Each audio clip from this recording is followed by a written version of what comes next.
Hello, everyone. Thank you for coming. I'm delighted to welcome you to our annual Bacchus Chinchava lecture. This is the first in the series that we're doing in person in my tenure as director of the Center for Russian, East European, Eurasian Studies. So I'm really delighted to see faces in the room and also to have people joining us on live stream who can't be here. My name is Erik Scott. I'm the director of CREASE and also an associate professor of history here at KU. And I'm really excited for today's lecture. Before we get started, I wanted to mention a few things. First of all, I wanted to thank Ezra Predolats, Megan Luttrell, the CREASE team, and our IT team for making this event possible today, for bringing our Dr. Fidelis here to us from Chicago, and for allowing those of you in Zoom land to join us remotely. I also wanted to mention that next week on Zoom we have Dr. Faith Hillis, also from Chicago, talking about her award-winning book, Utopia's Discontents. That's 4 p.m. on Tuesday of next week. So we really have a really action-packed fall here at CREASE, and I'm really excited about the series we have. I did want to say a few words too about the funders that make this talk possible.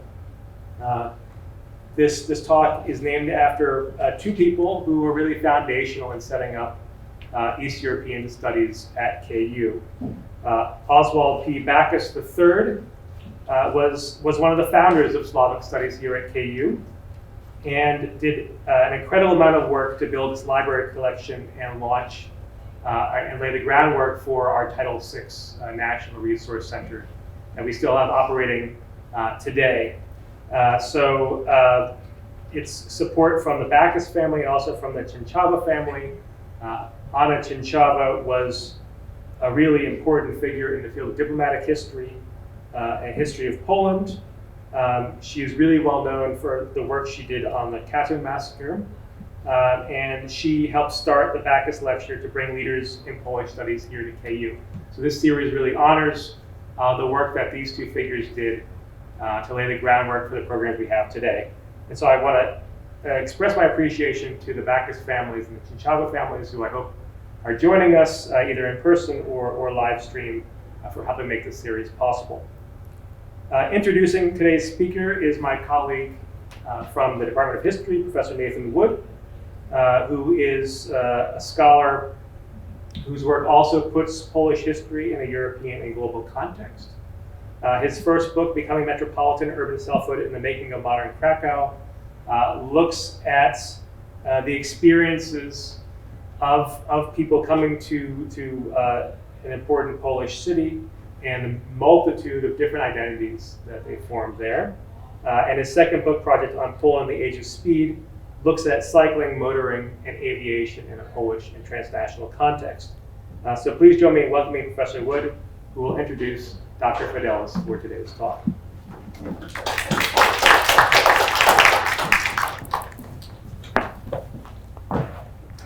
Thank you very much, Erik.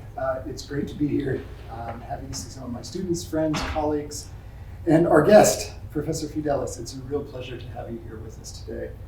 Malgorzata Fidelis is Associate Professor of History at the University of Illinois, Chicago, where she teaches courses in East Central European history, gender history.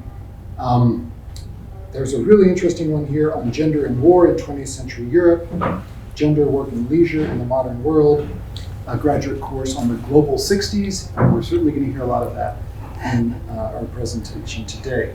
Professor Fidelis was educated at UC Davis as an undergraduate, where she graduated with honors, and then Stanford University, where she took her master's and PhD. And she has been teaching at UIC since 2006, I think it is. Yes. A long time. And she is an active participant in sort of Polish public history. She's frequently called upon for interviews in the press or in the media, on the radio, about her topics. Her first book that really established her reputation, Women, Communism, and Industrialization in Post-War Poland, has appeared also in Polish translation. She has another text, Women in Poland, 1945-1989. And this text is just hot off the presses in May or June of this year, and it's about youth culture and sort of the global 60s. I'm really, really excited to hear more about this. So please join me in welcoming Professor Gosha Fidelis to speak to us today about her book.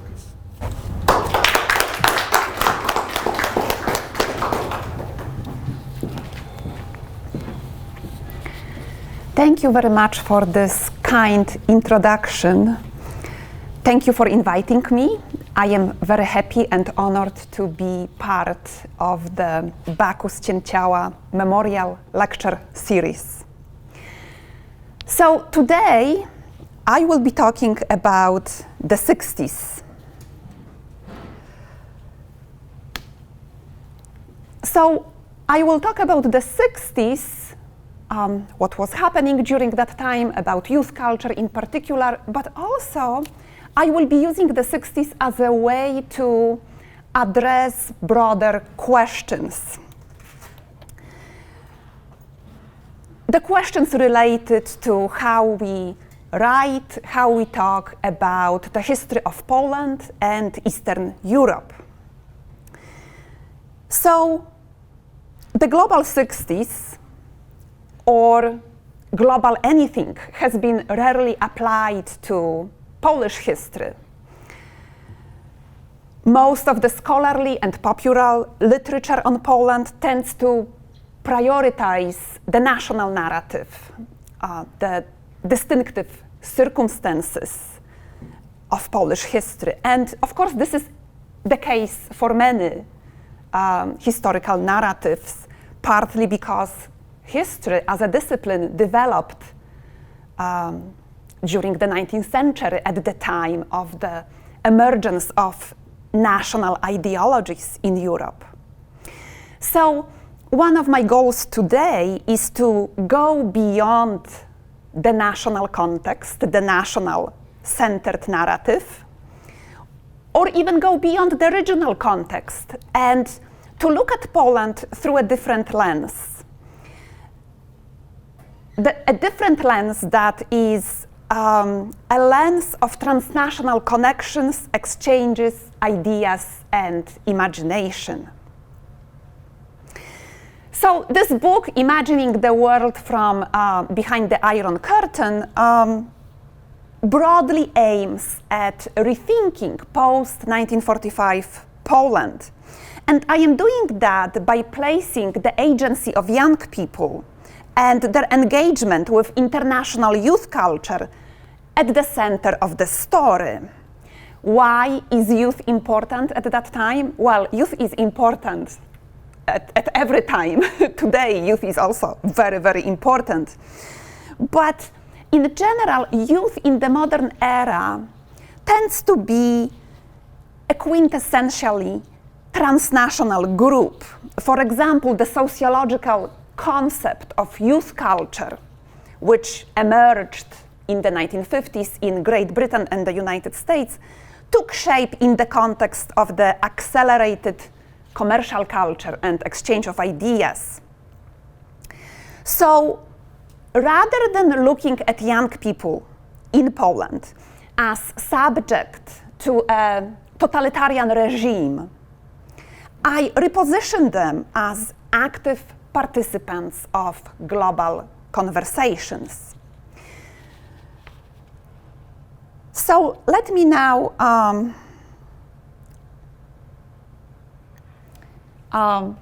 talk about some of the themes in my book. I will be focusing on one of the themes, one of the chapters that deals with youth magazines, but just to give you a sense of what the book is about. As you can see, I mean, every chapter, the research for this book was really challenging. It involved a lot of work and a lot of research. And as you can see, every chapter could be a separate book. We could have a book about the Polish thought, or about students, or a book about hippies. I mean, these topics are very broad and complicated. So, so today, I will be talking in particular about youth magazines. This was a new genre in Poland that emerged in the mid-1950s. And I will talk about youth magazines as a site of interaction between domestic forms of leisure and consumption and international youth culture. So I have this chapter on youth magazines, but in fact, youth magazines were one of my main sources for this book. And you wouldn't believe how many colorful, illustrated magazines for young people they had in Poland during the long 60s. So let me start by giving you some background on the concept of the global 60s, which is a relatively new field in historical studies. So this project originated a very long time ago. I went to this conference in Canada, in Kingston, Ontario, which was about the global 60s. It was an international conference, many scholars in attendance, beautiful place if anyone is considering moving to Canada. The conference was called New World Coming, the 60s and the Shaping of Global Consciousness. And there were more than 500 papers presented at that conference, papers that dealt with any place in the world you could imagine, except for Eastern Europe. There were just 2 papers about anything east of Berlin, and that included my paper. The other one was on Czechoslovakia. So I decided that something needs to be done about this. Let's find out if Eastern Europe had the global 60s. Now, what do I mean by global, and what usually historians mean when they talk about globality? I mean, this concept can be very defined in different ways. So the global in my book points to the significance of interaction between global and local forces, or internal and outside forces. So one of the questions that I ask is how local actions are conceptualized in a global sphere and vice versa. I also would like to stress that the global 60s do not denote the decade of the 60s. The global 60s do not start in 1961 and end in 1970. The global 60s are more a conceptual framework and a methodology. This framework builds on the concept of the long 60s, coined by historian Arthur Marwick in the early 2000s. And the long 60s, the chronology of the long 60s is usually placed between the mid-1950s and the mid-1970s. The exact years differ depending on the context. However, the scholarly and popular literature on the long 60s has typically concentrated on the United States and Western Europe. And as many of you know, the 60s are a huge and important theme in US history and memory. 1968 is, of course, central to this narrative. More recently, scholars turn to the Global South and the transnational dimension of the 60s. They explore the cross-border interactions of people, ideas, images, and activism. But still, we don't have much work on the global 60s in the so-called second world, that is the communist world. And this is partly because many scholars that focus on the region assume this isolation of the Eastern Bloc. We have the Iron Curtain. So talking about globality seems misplaced. So my book challenges these isolationist narratives of life in the Eastern Bloc and argues that the rapidly globalizing world of the 60s necessitated confrontation with outside developments. at the same time, the very ideas of global connections shaped youth behavior and state responses. In fact, as I was doing my research, one thing that constantly stood out to me in youth magazines, but also in other publications, all kinds of documents I looked at, was this desire of young people in Poland, consistently expressed in different ways during the time, the desire and demand to interact with young people from other places, from beyond the Iron Curtain, either through travel or through some kind of other types of encounters. They wanted to know more about young people in other places, and they really wanted to be part of this global community of youth. Okay, so how do youth magazines play into this? And what is the politics of apolitics? So these are some of the covers of youth magazines from Poland. The phrase that I use, apolitical, serves to underline the new genre of youth magazines, which were specifically designed to be apolitical. This is what the editors of these magazines claimed. They didn't want to be political. These magazines were part of the de-Stalinization process in Poland that took place in the mid-1950s.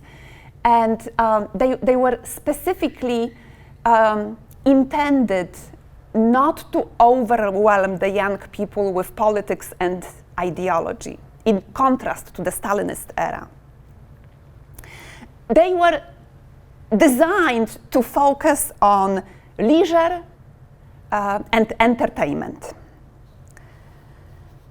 So, after 1956, when Stalinism in Poland was dismantled and when a new leader, Władysław Gomułka, came to power, the party state redefined their approach to young people. Young people were no longer considered to be the avant-garde of the revolution, but rather the state recognized young people as a social group with multiple needs, desires, and aspirations. The term globalization was not yet part of the Polish public vocabulary. However, commentators spoke about integration. They used this term integration, and specifically they talked about an integration of the technological, cultural base as a defining feature, and this is a quote from a youth magazine, a defining feature of a new type of civilization of the second half of the 20th century. So there was this official recognition of the significance of global connections. The spread of the mass media after World War II is particularly important. We have new technologies. We have an expanding print culture. We also have radio and television. They all had the capacity to transmit images and information about many different parts of the world to many different parts of the world. And in fact, youth magazines were often called windows to the world. That's how young readers called these publications.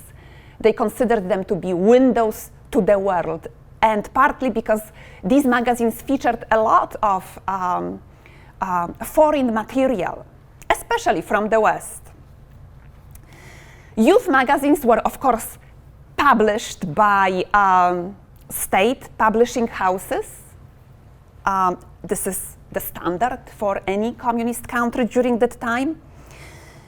And yet I look at these magazines not as a product of state propaganda, but as a site of negotiations for different actors, editors, journalists, political officials, censors, and readers.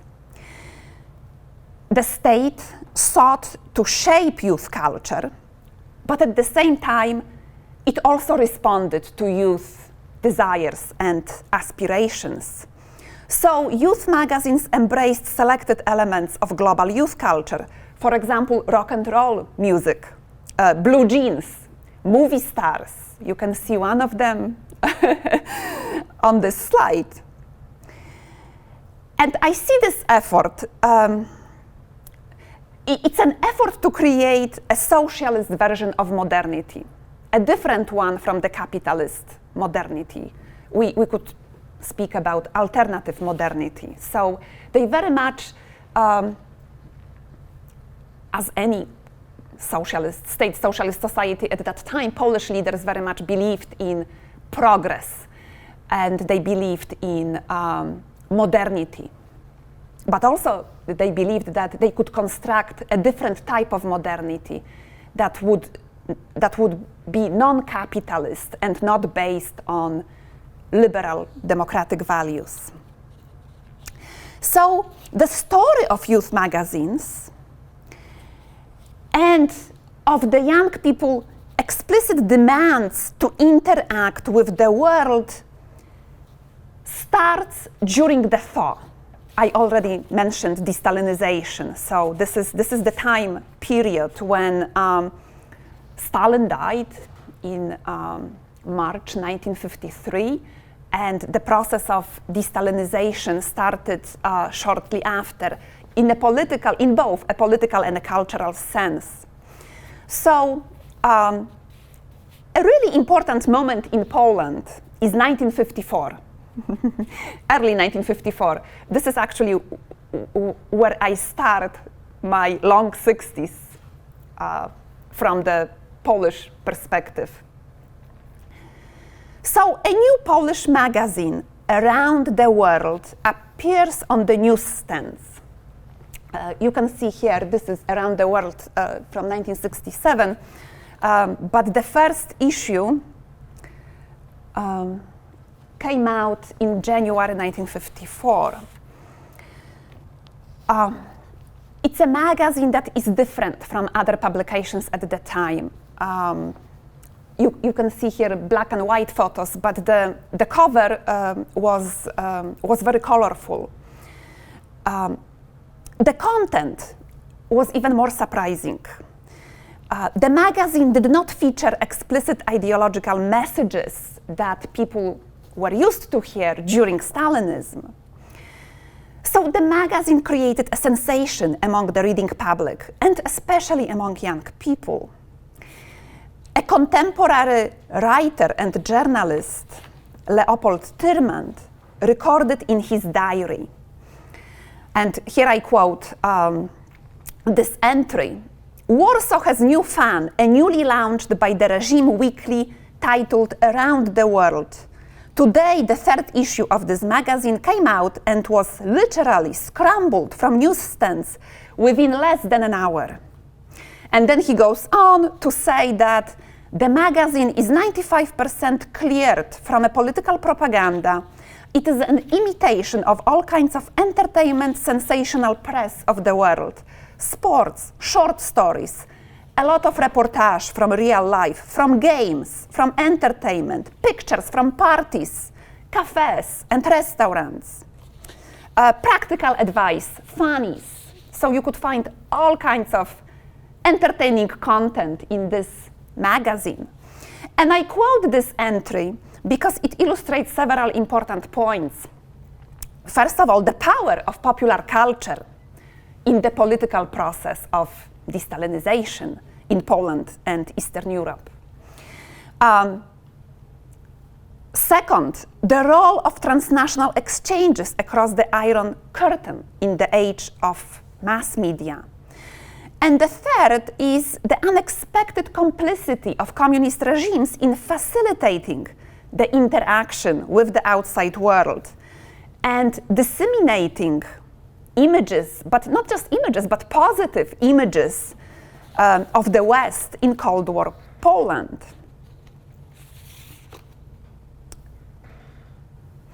This is a cover of Around the World from about 2 years later, from 1955. And this is another turning point in the history of youth culture. The World Youth and Student Festival was held in Warsaw in the summer of 1955. At the time, approximately 127,000 young people from 116 countries came to Warsaw. The festival became an unprecedented youth carnival and celebration of cultural diversity. And you can see some of this diversity and cultural celebrations on this cover. Cultural diversity, but also communist internationalism. And I think it's significant that they are showing these anti-racist images, which are also challenging the dominant Western ideologies from the time. This is 1955, so this is still time before major wave of decolonization. And of course, it's the time of the racial segregation in the United States. So in the wake of the World Youth Festival held in Warsaw in July and August 1955, there was this powerful campaign launched by young people to demand easing travel restrictions. So they were basically arguing that travel should be part of socialist education, that young people should have a chance to get to know the world. So, and they were specifically demanding private travel. There were some opportunities for organized travel, for youth organizations, but after the festival, the state's passport bureau got flooded with applications and with demands for being able to travel. And one of the arguments was that they became friends with a lot of people from other places and they wanted to visit each other. However, the state stood in the way. And in fact, the editorial board of Around the World stood at the forefront of this campaign. They printed a lot of letters from young people demanding these opportunities for crossing borders. They also wrote to the Ministry of Interior, and it was a significant campaign. So indeed, travel restrictions became more relaxed after 1956.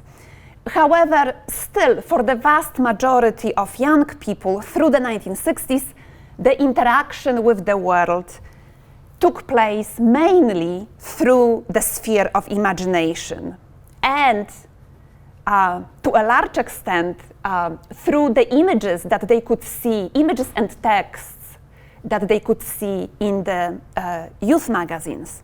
So youth magazines remain one of the main sources of information about the outside world. And now I'm going to go back to some of these covers just to give you a sense of what kind of magazines they had. So I already talked about Around the World. It published about 400,000 copies per issue. The student magazine, which is on the left-hand side, ITD or etc., started publishing in 1960, and it published 60,000 copies per issue. And then in the middle you can see a youth magazine called Radar. The subtitle actually was Youth of the World. So you already have this global dimension in the subtitle, and it really aimed at talking, at showing the life and activity of young people in many different parts of the world, including the global south, especially the newly decolonized countries during the 1960s. There was another magazine that I don't have in this slide, specifically designed for teenage girls. It was called Filipinka, and it published 250,000 copies. So you can, look at these numbers and wonder, well, how do they translate into the size of the readership? So the circulation numbers tell very little about the readership, because we are operating here not in a market economy. There is no supply and demand mechanism. It's the state is appropriating a particular number of copies. They are allocating paper to these magazines, so they are controlling the number of issues. However, these magazines were extremely popular and more accessible than the circulation numbers demonstrate. So I looked at some reports from libraries in villages and small towns, and they all had subscriptions to most of these magazines. Student magazines were usually more difficult to get in rural areas, but all the other youth magazines, such as Around the World or even Radar, which was really, had a lot of intellectual content, you could find them in libraries in different parts of Poland, including rural areas. Because these magazines were so difficult to buy, you remember the quote about Around the World appearing at a newsstand and being completely gone after an hour. So if one person got their hands on a copy of Around the World or Radar or Filipinka, that copy would circulate among friends, family, neighbors for months and sometimes for years. So let me now go over several images from youth magazines that suggest how young people were encouraged to think of themselves as part of the world by the very state that was at the same time very anxious about exposing their citizens to the outside world, and that the very state that also enacted all kinds of travel restrictions and all kinds of obstacles to interacting with the world. Okay, so some images from these magazines. This is 1964. You have the Beatles. You have fashion from London, apparently. As I said before, these youth magazines featured a substantial amount of material on Western Europe and the United States. And they were focusing on youth culture. So these youth magazines reinforced the notion that the West was the core of youth culture. Here we have Filipinka. This is how to dance the twist. Again, this is the magazine for teenage girls. This one is really interesting. Brigitte Bardot on the cover of Radar in February 1968, and as you can see, she is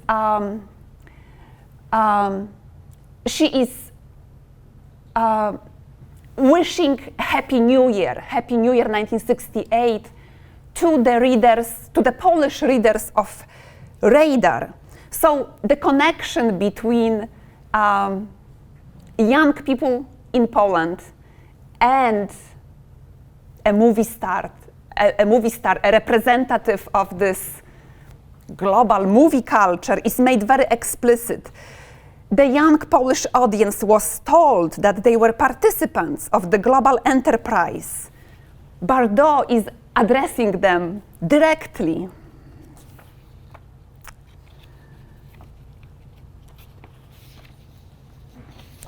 Now, some of the this one is Around the World from 1959, and I translated some of the content that was featured in this particular issue, but it reflects more or less how most of the issues of around the world looked like.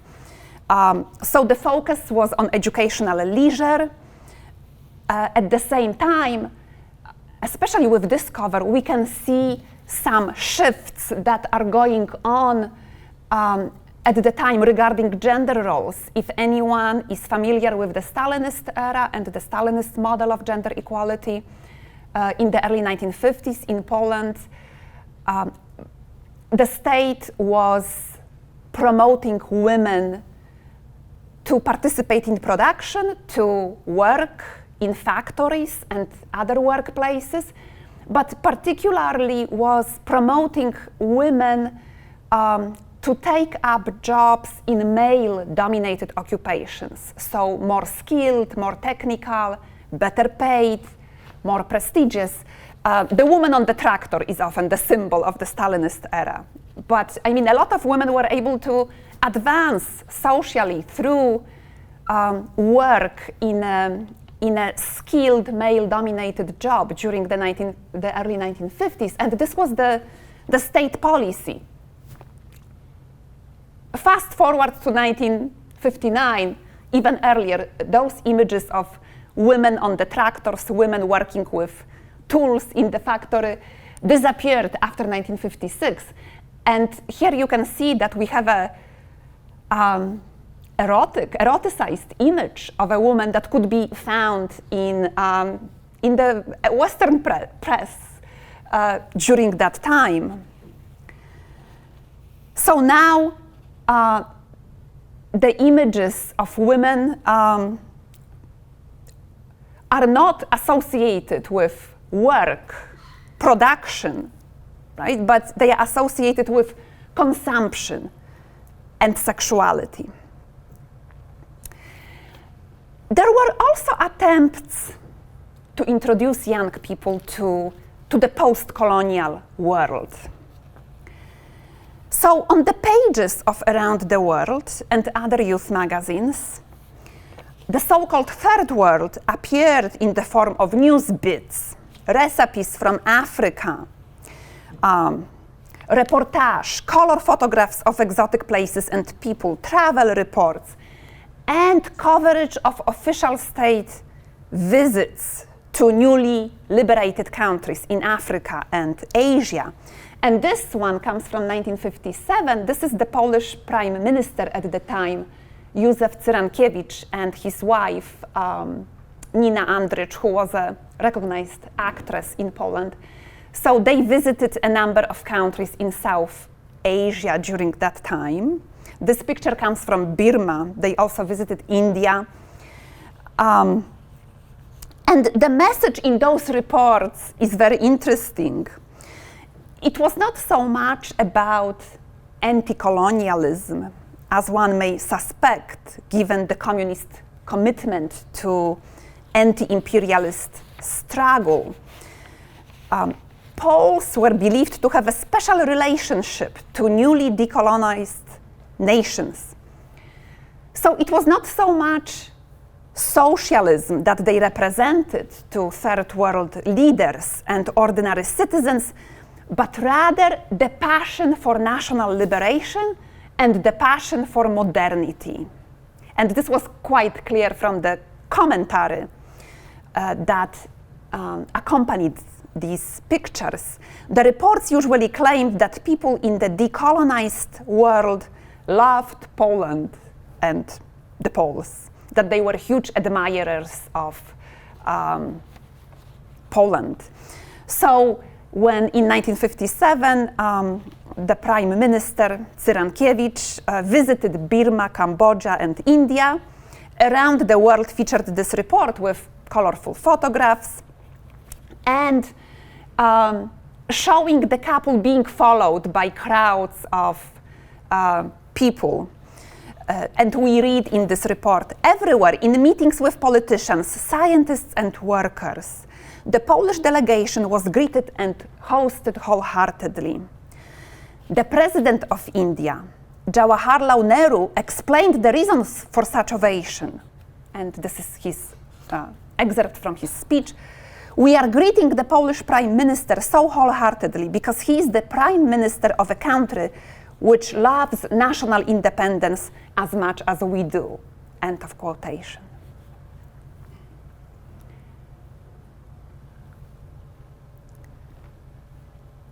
So anti-colonial struggles became part of popular culture and were often depicted in gendered ways. For example, the symbol of the Cuban Revolution on the pages of the student magazine ITD was this gorgeous blonde rather than Fidel Castro. So this comes from December 1962. She is this gorgeous woman dressed in a uniform of Brigadas Conrado Benitez. And this blonde Cuban girl was said to carry the torch of education to the nation. She was participating in a literacy campaign going on in Cuba during that time. But this phrase, the torch of education, carrying the torch of education, anyone who is familiar with 19th century Polish history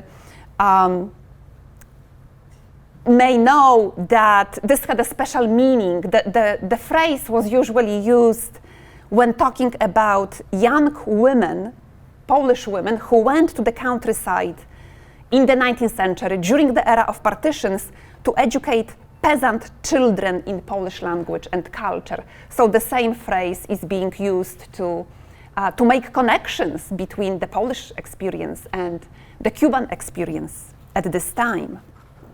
And I have to show the original picture. This testifies to my exceptional research skills. But when I was looking for the copyright of this picture, it's very difficult to find copyrights for pictures published in any magazines during the communist era. But I did found this one, and it was actually taken by a Polish photograph in Cuba, and this is the original picture. Okay. Here I would like to point out to one particular method of presenting political news in youth magazines. And this method, a collage of political and entertainment news, became especially prominent in the early 1960s. So ITD was one of these magazines who featured these collages around the world, was doing something very similar. What you have here is basically news about political elections, wars, and decolonization mingled with photographs and gossip about Western stars and aristocrats. So in this particular instance, from 1962, we have at the bottom, you could see two pictures of Brigitte Bardot. Again, Brigitte Bardot was very popular, in a swimsuit. And those pictures appear next to several other pieces of news. A note on a visit of Polish youth activists to the United States, a photograph and a note on the first elections in independent Algeria, and the pictures towards the left-hand side of festivities celebrating local traditions in a mining region in southern Poland. So the subheading over the Bardot photograph read, "BB changed her bathing suit." And then the short note explained that the French actress stopped wearing her bikini due to a water skiing incident in which she fell and lost her bra. Just to the right of that story and below the short note titled, "The US is renewing nuclear explosions at high altitudes," there were three photographs of attractive women fashioning themselves after the female character of the newly released film Lolita. And then the title above those photographs read "A Baby Bomb," which was a wordplay of the commonly used sex bomb. A note next to the pictures informed the readers about a new fashion trend in the West. And this new fashion trend was described as a combination of very young girl in appearance with a mature woman inspired by the movie Lolita, a story based on Nabokov's book about a teenage girl who falls in love with an older man. So, what is striking about these collages is not so much the mix of themes and places that transcend Cold War divisions and clearly place Poland, Polish subjects within the global context. What is significant, I think, is the lack of guidance on how to read this mix of images and texts.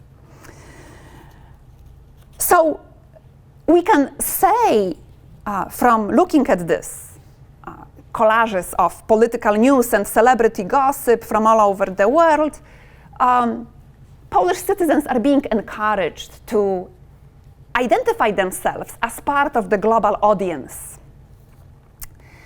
However, their place in that global audience, their particular political or ideological position within that audience was ambiguous. So, in other words, collages featured in youth magazines provided images and information, but no clear map or direction on how to read them.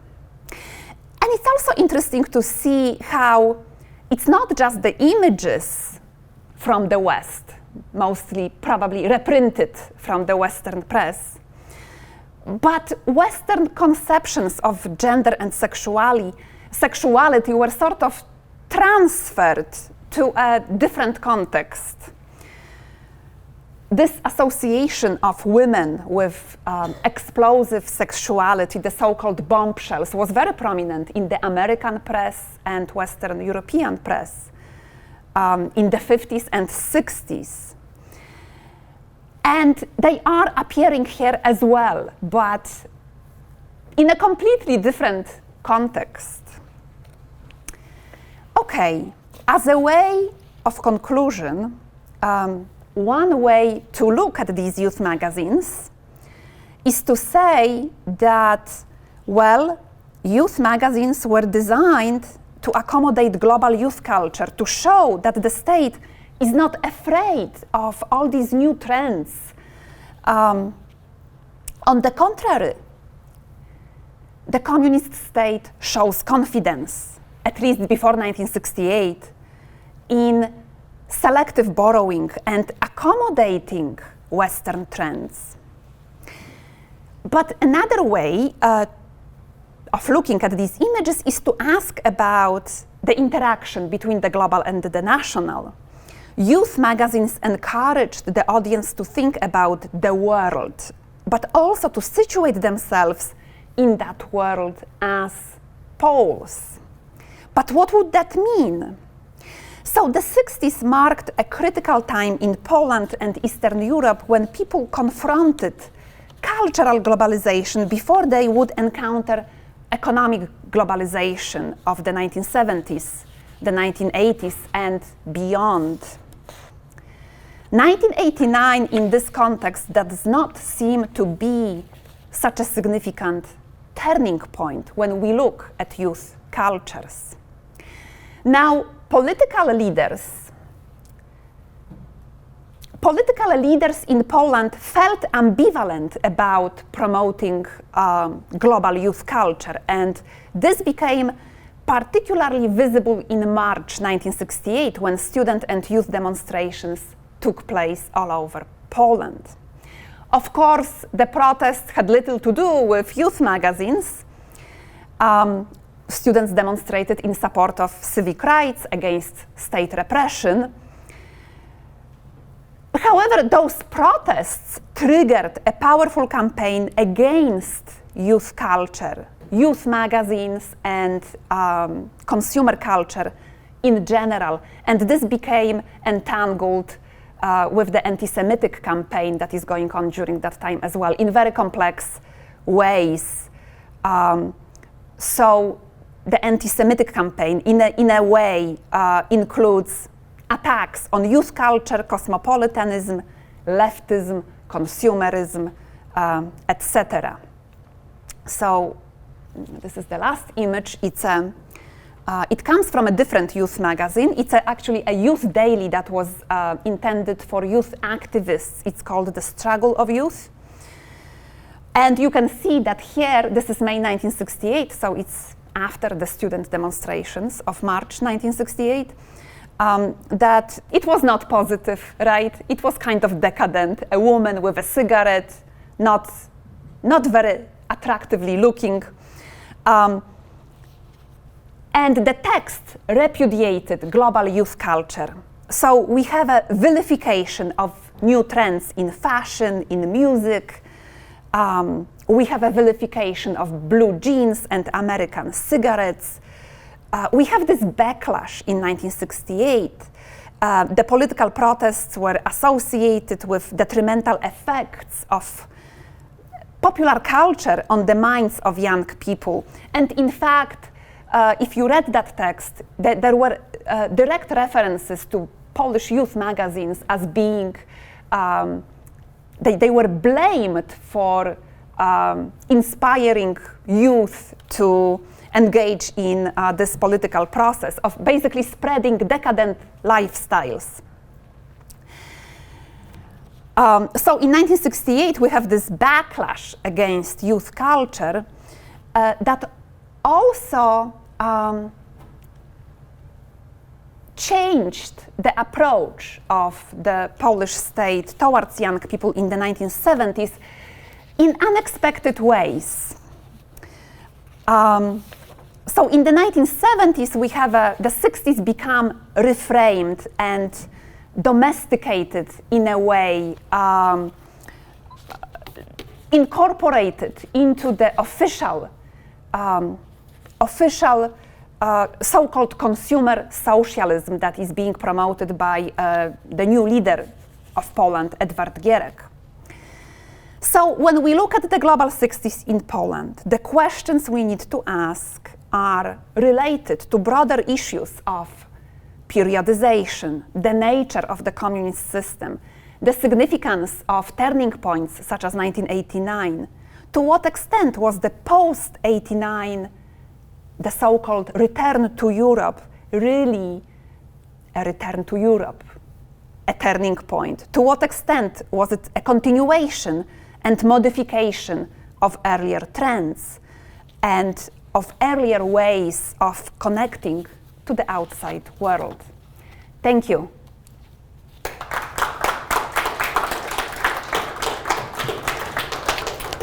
We have about 10 minutes for questions for Dr. Fidelis.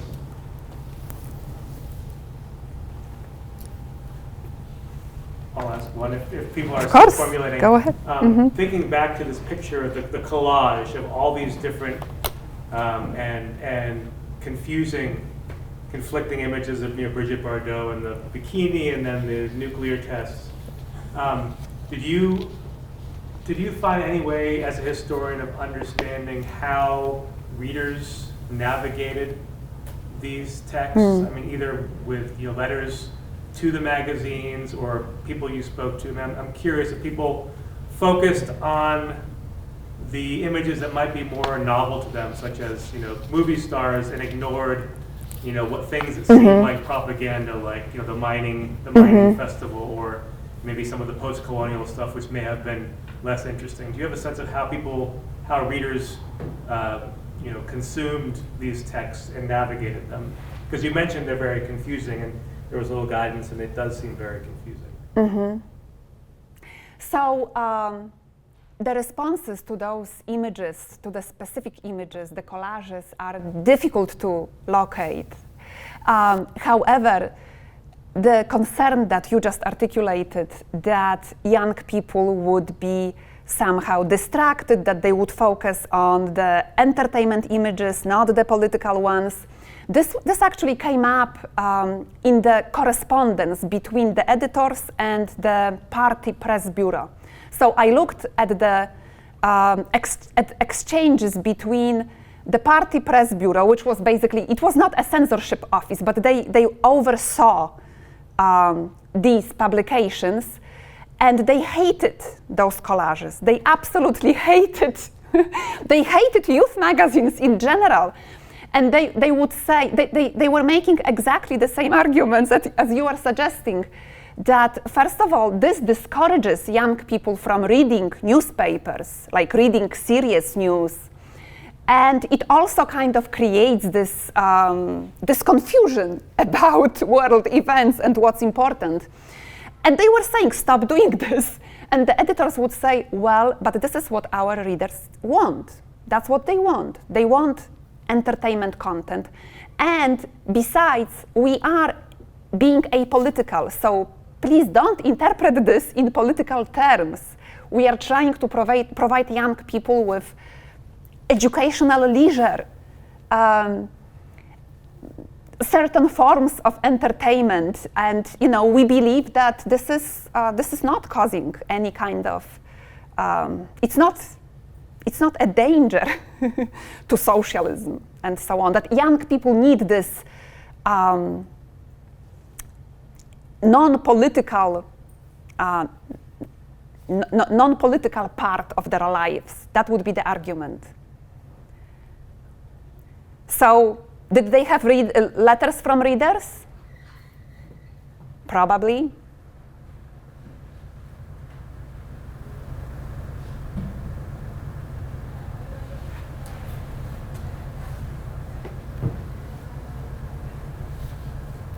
Yes. So you talked about how sort of a lot of this stuff, like reading about movie stars, Mm-hmm. that kind of stuff, was like almost adapted from Western culture in some cases, and for like a Polish audience. Mm-hmm.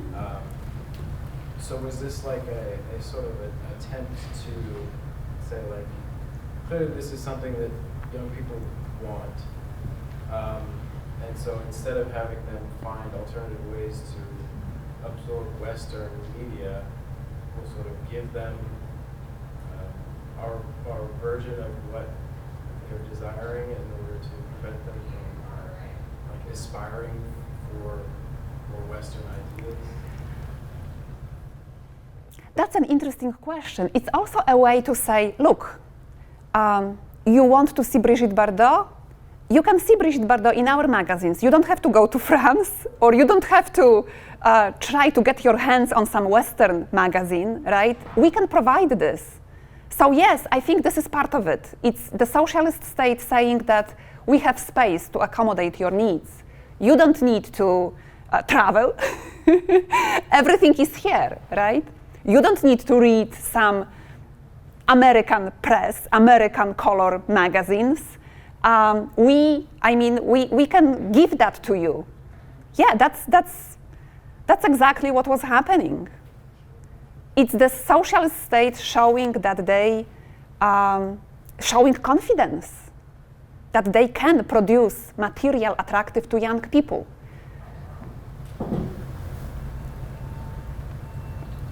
One more question. Yeah.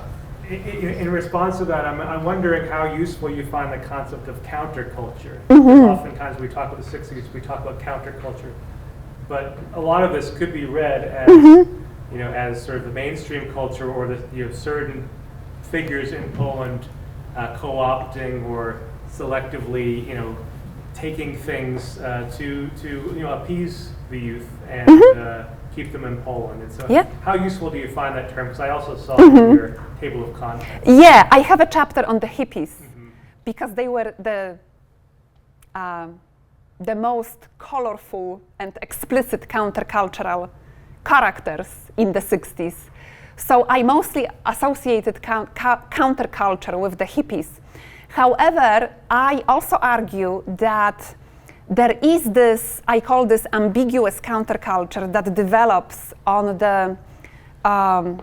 on the border between state and young people. And this becomes especially visible in the early 1970s, when hippie styles, hippie fashion is absorbed by the state. It's incorporated into official culture. And young people, especially students, are allowed to incorporate elements of counterculture into their publications. There is another magazine that becomes popular in the early 1970s. It's called Student in Krakow, which does a lot of, it writes about counterculture, it publishes all kinds of articles, many of them reprinted from the Western press about the new left or about avant-garde art. They have drawings, they have countercultural imagery all over, poetry. But at the same time, we have to remember this is not an independent publication, right? This is something that the state is allowing and protecting in a way. So I think that part of the counterculture in Poland and other Eastern European countries was operating within this very ambiguous space between official and unofficial. And in general, those borders between state and society are not clear and fluid. So, and it's visible in many spheres. Counterculture is one of them. Yes, we have a question. Question from online. Mm-hmm. My question is, so like you talk about magazines and like written works. Were you able to explore any like film works, or just like visual media on the sense of like, technology and stuff? That's an extremely interesting question, and I mean, there are many films made in Poland in the 1960s.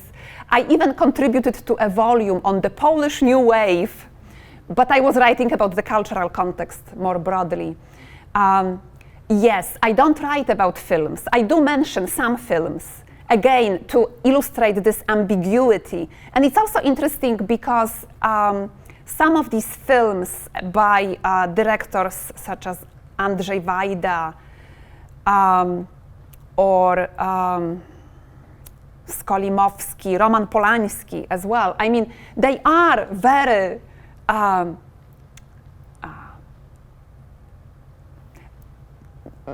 very kind of avant-garde, right? Different. They are not. They would not be. They talk about young people very often, actually. They talk about rebels, but they also talk about consumption. And it's interesting that these films were criticized in the press, but nevertheless, they were in the movie theater. So again, these borders between state and society, right? Very fluid. Who belongs to the state, who is part of society. And you also have these intermediaries, like actors in between, journalists, editors, film directors, who are operating on the border. Thank you. Well, if there are no more questions, I do want to mention Professor Fidelis' book is available for sale, I think, at a discount. In the back, so I encourage you to pick up a copy. I think there's a lot more. And please join me in thanking her for a wonderful talk.